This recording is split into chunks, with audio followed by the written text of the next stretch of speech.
Haleluya ke bazalwane. Sisaqhubeka nokukhuluma noma nokufunda kwethu. Enhlizweni yami ke bazalwane ngifisa ukuphawula ingxenyana encane ngendaba yokubuya kukaJesu. Bese siyaqhubeka naye ngokuphelele. Ngithanda sifunde lapha Izenzo chapter 11 uverse 28. Noma siqale ku-27. Ngalezo nsuku kwehlela e-Antiochiya abaprofethi bevela eJerusalema. Kwasukuma kubo ogama lakhe lingu-Agabu, wakhomba ngomoya ukuthi kuza kuba khona indlala enzima izweni lonke. Yaba khona emhleni kaKlawudiya. Abafundi base bezimisela ukuba yilo nalo wathumele njengamandla akhe ukukusiza abazalwane bakhe eJudiya. Bakwenza-ke bekuthumela emalungeni ngesandla sikaBhanaba noSawuli. Labazalwane ngifuna ukugcizelela noma ngifuna abazalwane babheke ukuthi uma sifunda lapha kumaFesu chapter 4 kuthiwa owenyuka uye futhi owehla. Esenyukile wathumba abathunjiwe, wayesepha abantu izipho. Bese uverse 11 kuye namaFesu chapter 4 nguye owanika abanye baba abapostoli, abanye abaprofeti, abanye abavangeli, abanye abelusi nabafundisi. Ngifuna ukugcizelela bazalwane la enkonzweni yokuprofetha ukuthi uNkulunkulu konke bazalwane asuke esenzela kona usuke esenzela enenjongo futhi efuna ukusiza impilo zethu. Yikho verse 14 lapha kuMatshuku chapter 4 verse 13 kuthiwa kwenziwa lokhu ukuze abangcwele baphelelise umsebenzi wokukhonza. Le nkonzo ke bazalwane yokuprofetha inkonzo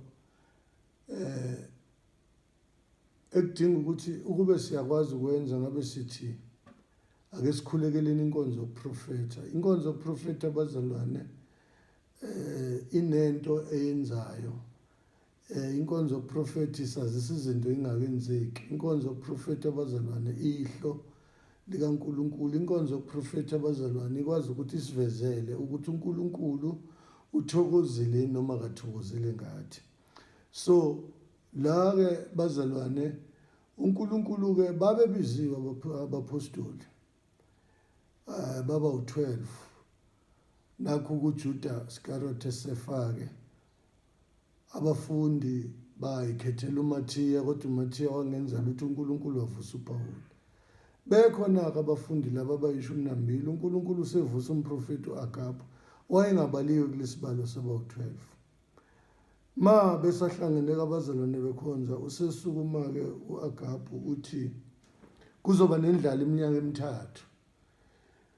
uNkulunkulu bazalwane lethi isambulo nesiprofeto usuke epredictor ifuture noma usuke efuna sazi ukuthi ngesikhathi esizayo kuzokwenzekani ukuze siyilungiselele, ukuze bazalwane nokade enganakile nake, ukuze bazalwane njengoba kwathiwa kuzoba khona indlala nje kuthiwa abafundi bayimisela baqoqa ukudla benza konke bathumela eJudiya ngoba kwakucacile bazalwane abafundi baseJudiya bazolamba. Kodwa yonke lento bazalwane ukube babengenayo inkonzo yoprofetha phakathi kwabo kwakuyoba inkinga, kwakucishe kusinde bazalwane ngoba izinto uma ngabe bazalwane inkonzo yokuprofetha ingekho noma ingachumile zonke izinto ezifikayo ziyasizuma. Kodwa uma kuwukuthi inkonzo yokuprofetha abazalwane bayikhululile futhi abazalwane bayikhulekela bayizilela ukudla nabazalwane abaprofethayo bakhuthale bazalwane aziyosifica izinto singazelela, aziyosifica izinto bazalwane singahlomile, aziyosifica izinto bazalwane ngokusizuma. Ake siyeke lapha encwadini yeZenzo chapter 21.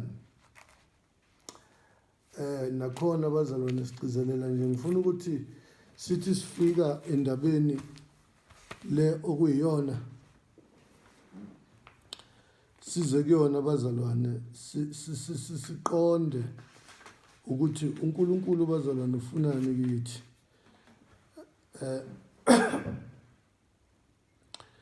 lokhu ke abazalwane kusiza kakhulu kakhulu ekuhambeni kwethu ukuthi masihamba abazalwane siphaphame silekeleleke sifunde bazalwane ukuhambisana nesikhathi sikaNkuluNkulu, ukuhambisana nokuqonda bazalwane izinto zingasizumi. Fundeka kanjena ke ku verse 15 Izenzo 21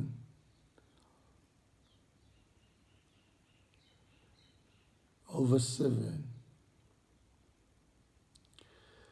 Thina sesiqedile ukuhamba ngomkhumbi sesisuka eThire safika ePentelemai sabingelela abazalwane sahlala nabo ubusuku lwabalunye.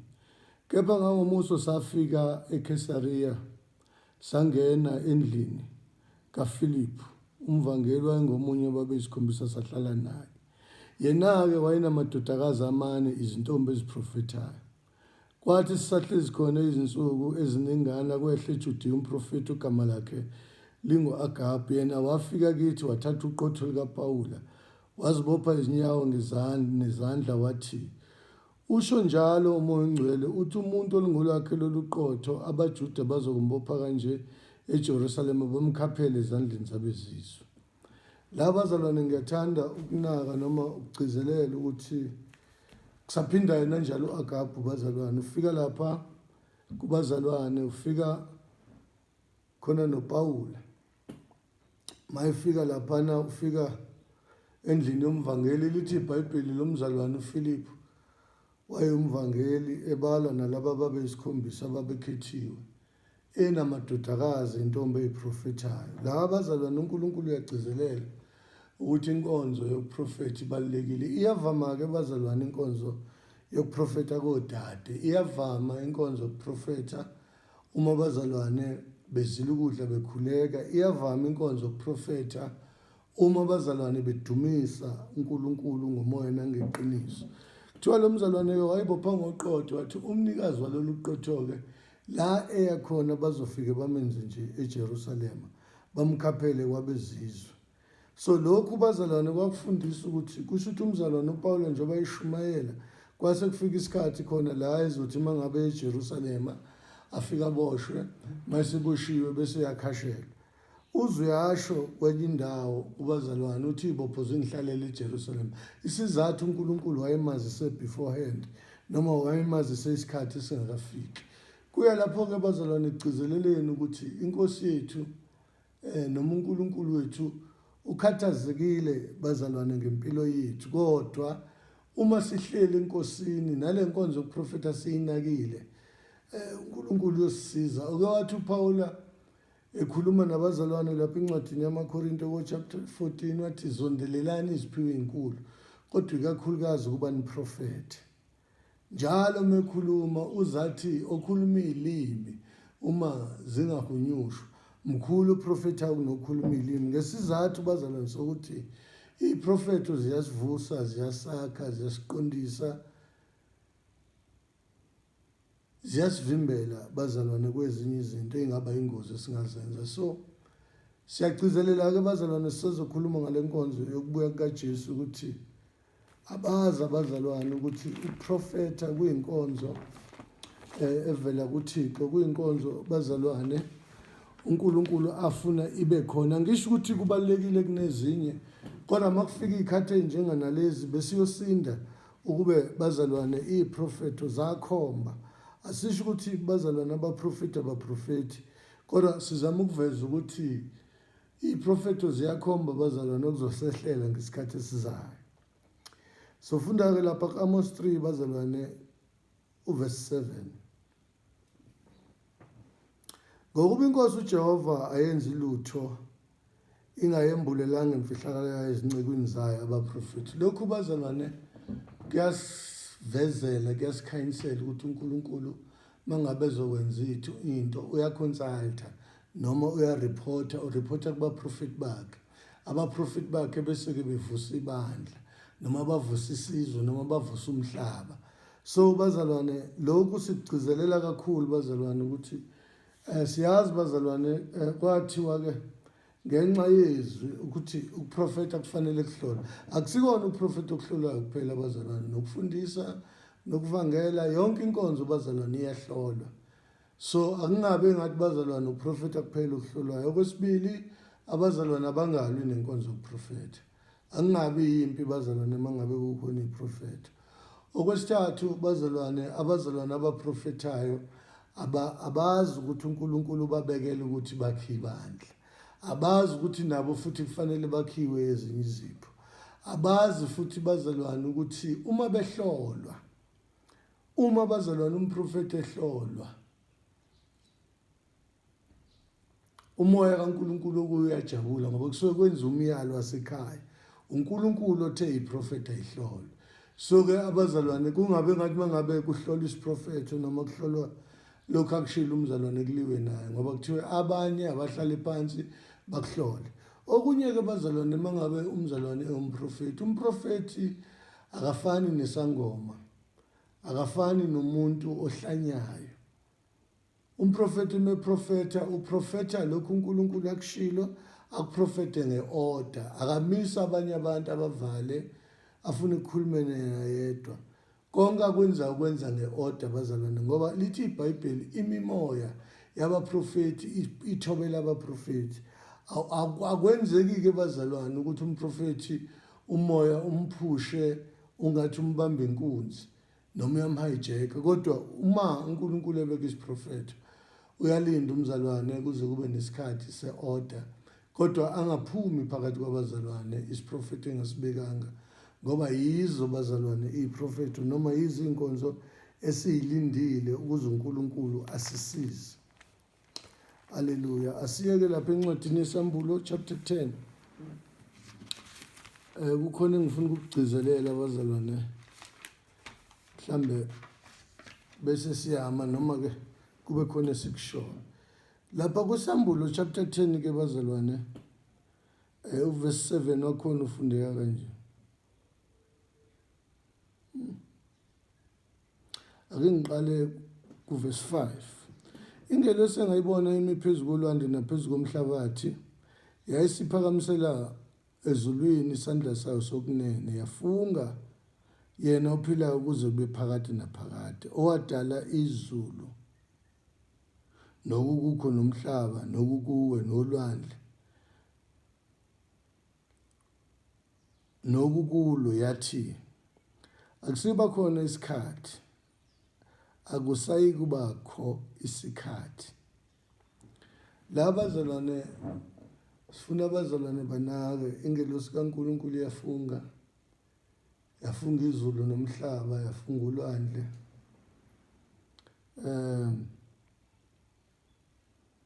Ifunga uNkulunkulu owadala izulu nomhlaba, ophila kuze kube phakade naphakade, nokukumhlaba nolwandle nokukulo, ithi akuseyo kuba khona isikhathi. Siyathanda abazalwane la balalele ingelosi kaNkulunkulu yayikhomba ngomlomo kaJohane lapha kusambulo ukuthi iyamfunga uNkulunkulu ophilayo, wadala izulu nokukulo, wadala umhlaba nokukuwo, wadala ilwandle nokukulo, wadala konke bazalwane. Ithi akuseyo kuba khona isikhathi. Lokhu bazalwane kusho ukuthi ithi isikhathi sincane noma isikhathi esinciphile noma sisekho. Lokhu kusho ukuthini bazalwane? Kusho ukuthi noma ubani noma umuphi umzalwane akavuke, because isikhathi asisekho. Isikhathi sokudlala nesikhathi sokulibala nesikhathi sokunakeza izinto asisekho, kodwa isikhathi esikhona isikhathi lapho khona umuntu wonke kufanele azilungiselele. Ithi ke la kuverse 7, kepha ngezinsuku zezwi lengelosi yesikhombisa lapho isiza kubetha icilongo, imfihlakalo kaNkulunkulu isiya kuba ifeziwe njengalokhu azazisa izinceku zakhe abaprofeti ngeyindaba ezijabulisayo. Angiliphinde leli verse.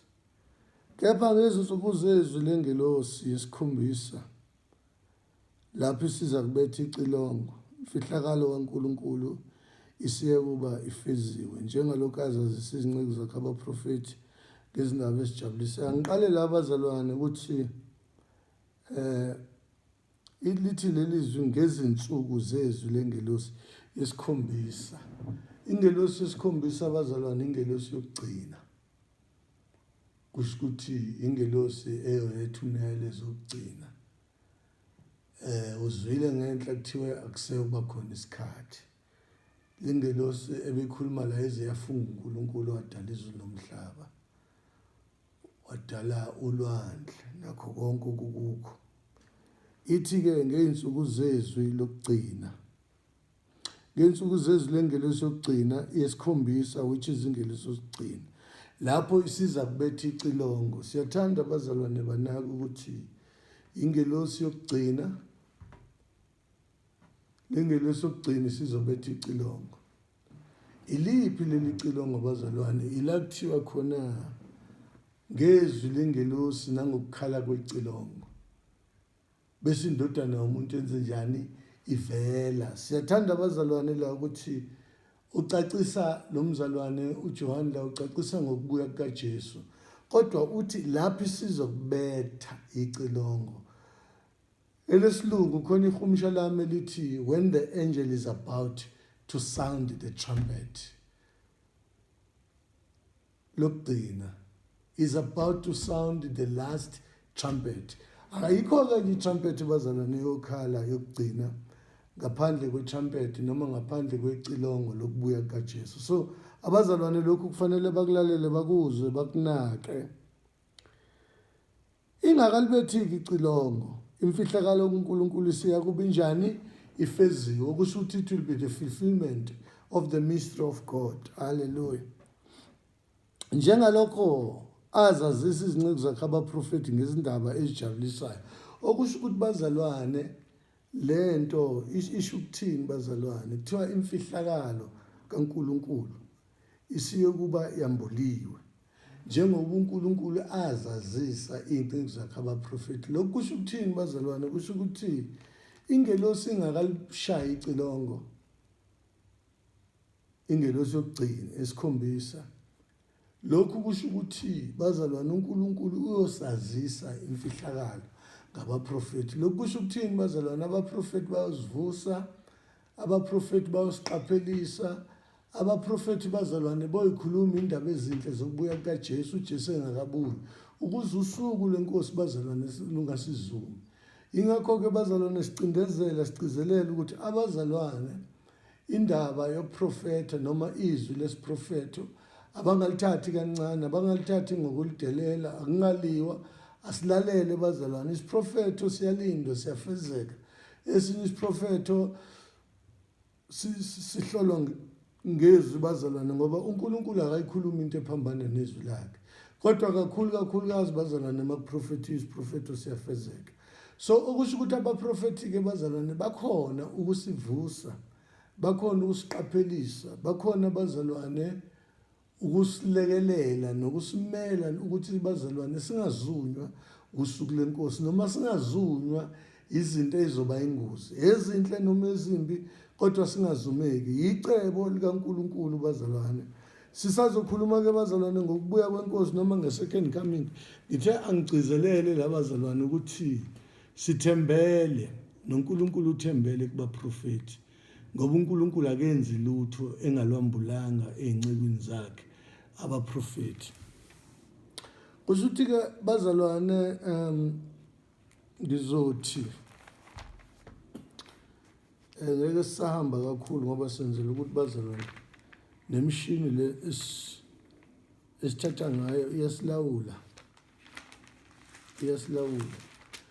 Kukhona izinto engizoyibala bazalwane ngokubuya kwenkosi eziyimpawu. Kukhona izinto ey'shiwo uJesu la wathi emhlabeni kuyoba khona ukuzamazama, wathi kuyoza oKristu abaningi bethi bawuKristu, nizwe izimpi, nizwe amahemiheni, uthi bhekani ningathuki kumele kwenzeke, kepha ukuphela kobe kungakafiki. Kozamazama umhlaba, imibuso ivukelane, bakanikaphela ngenxa yegama likaJesu, kuyakuvela abaprofeti bamanga amaningi badukisa amaningi ngenxa yokwanda kokubi kuzokuphola uthando kwabaningi. Athi kodwa ukhuthazela kuze kube sekuphileni uyena yakusindiswa. Kukhona-ke bazalwane la ngifisa khona la sothi mase sifunda sinake khona sizonaka ekutheni uthe uJesu lesi sikhathi siyobe sinzima kakhulu. Lesi sikhathi uNkulunkulu uyosinciphisa ngenxa yabakhethiweyo bakhe ngoba kube besingancishiswanga bengayosinda umuntu. Siyacela abazalwane bakunake lokho, aphinde athi uma nibona amanyala encithakala abona uDaniel esendaweni engcwele ofundayo makaqaphele. So bazalwane lokho izinto lezi esizothinta kuzona ikakhulukazi incithakalo yamanyala ngenxa yokuthi bazalwane sifunda ukuze bazalwane siqonde sazi ngalezi zinto. So ke ziningana izinto bazalwane ezibekiwe kuthiwa ilanga liyofiphazwa nenyanga iyakhanya nezinkanyezi ziyakuwa ezulwini namandla ezulu akunyakaziswa. Lezi zinto bazalwane impawu lezi uJesu azovela. Kuthiwa abantwana bayohlonipha abazali, abantu baba bayithandayo, bathanda imali, bathanda injabulo, babe nesimo sokumesaba uNkulunkulu kodwa bewaphika amandla akhe. So lezi zinto bazalwane kuthiwa abanye bonqabela ukuganana bathi akuzile ukudla uNkulunkulu akhuluma ngako. Izinto esizokhuluma ngazo lezi bazalwane. Kodwa bese sikhuluma ke bazalwane bese sikhuluma ke bantwana bakaNkulunkulu kusukela ekutheni mawubona amanyala abona uDaniel, amanyala encithakala abona uDaniel ehlezi endaweni engcwele, okwazi ukuthi ukuphela sekusondele.